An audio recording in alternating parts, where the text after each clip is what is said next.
Good morning friends, একটু দেখিয়ে দিই। এই যে আমাদের ব্যালকনিটা খুব সুন্দর। আর রাত্রে এই যে ছোট ছোট ঘরগুলো দেখছো নিচে, এখানে পার্টি হচ্ছিল। ওয়াকিং স্ট্রিটেরই এটা একটা অংশ। আর এইদিকে দেখো সি বিচটা দেখা যাচ্ছে। বিচটা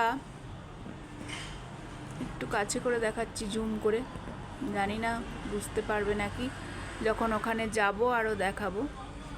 আর দেখো সব বিল্ডিংগুলো, বাবারে কত উঁচু। আমাদের কলকাতাতেও আছে, তবুও এখানেরগুলো একটু অন্য ধরনের। এখানের মানুষজন অন্য ধরনের দেখতে, পোশাক আশাক, খাওয়া দাওয়া খুবই ভালো লাগছে। অন্য কালচারের সাথে মিশলে নিজের মনও উদার হয়। খুব ভালো লাগছে, দেখতে থাকো। সবাই ভালো থেকো, আবার পরে দেখাবো।